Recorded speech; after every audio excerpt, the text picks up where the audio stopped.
Kasus bocah SD tewas tertimpa tembok masjid berakhir damai, pelaku masih saudara, kami maafkan.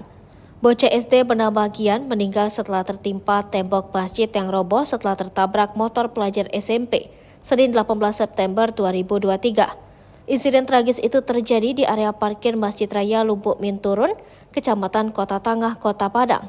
Kejadian itu terekam CCTV masjid dan viral di media sosial.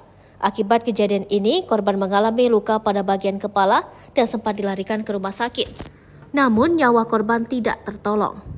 Kabar terbaru, keluarga korban memaafkan kesalahan pelaku MHA yang masih anak di bawah umur. Kakek korban Mas Rizal juga mengatakan telah mencabut laporan pengaduan yang sebelumnya dilaporkan ke Polresta Padang. Sebagai kakek dari korban, ia sudah memaafkan, sudah berdamai, dan sudah mencabut pengaduan ke polisi. Diharapkannya dari kejadian dan pengalaman ini, pelaku bisa sadar. Mas Rizal menyebutkan untuk anak yang menabrak dinding pembatas masjid tersebut merupakan anak yang baik juga. Pada saat musibah itu datang, itu tidak tahu saya, entah bagaimana bisa terjadi musibah itu.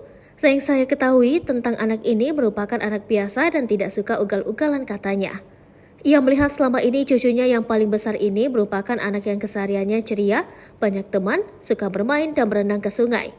Nova Desvita selaku orang tua korban mengatakan bahwa korban merupakan anak yang dikenal dengan sifat yang baik, ceria dan rajin pergi mengaji ke masjid. Ia bercerita sebelum meninggal anaknya sempat membuka kenangan yang masih segar di ingatannya.